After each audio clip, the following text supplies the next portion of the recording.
4 questions in one. Yeah, I just want to know like ways to develop your voice, your sonic like sound, your palette, because I want to find what I sound like, you know, because I try to emulate all these singers. I listen to this guy. How do I say, hey, like, how do I develop, this is my sound, and this is what I want my records to sound like. This is when Chris Malkus sings, this is what he sounds like, you know? Experience. Yeah. I love that you listen to a lot. That's exactly what I'd recommend. I love that you listen to lots of different kinds of people, lots of different kinds of music. That's going to help you. It's really, you start figuring out that instead of copying people, it's inspiring you. And you're no longer trying to sound like anybody. Like, for instance, I love very, very 1995 R&B, but I don't sound like those people as much as I wish I did. But I can definitely develop my craft so I can take vocal runs. I might never sound like Beyonce, but I will have those vocal runs and it'll be in my voice. So it's already me. So I've already akin. And if you play a musical instrument, what's really in your pocket, in your favor, you're lucky, is you have an ear developed. There's a lot of people that come into singing that they can't hear. They can't hear the scales. They can't hear the notes. They can't hear the, you know, the harmonies. You already know about harmony. You know? Yeah.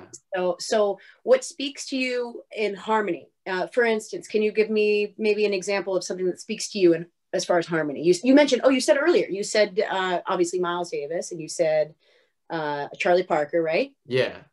Okay, so what's really cool also about the sax is the saxophone is like the closest to the human voice, right? Yeah, so you could literally map out your parts and then just sing what you just played. That's a good way to play it. Yeah. It'll help you find, I envy you. It'll help you find voicings that are unique. And then because you're singing them in your voice, nobody else is going to sound like Chris Malkus because every single body is different. Because you're singing it in your voice, your biological makeup it's going to give life to that melody in a new way. So it's your voice. Is that what you mean about your voice? Yeah. I think that's what I'm trying to get at.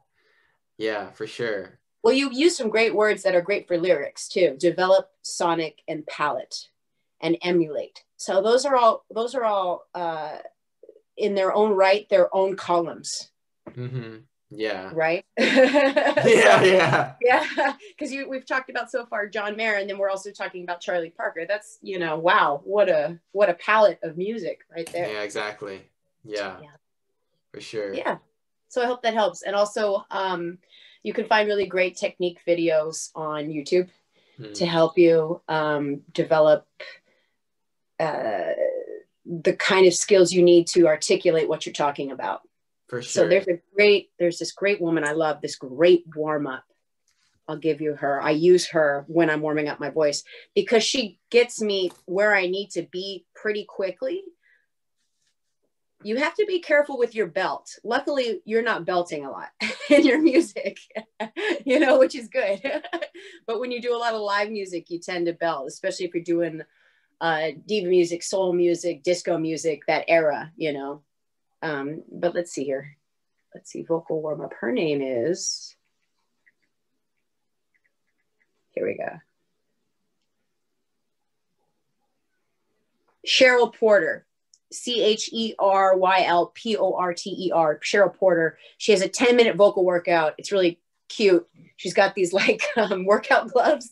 So she's her vocal workout. She like treats it as if it's like a Shaun T situation. That's funny.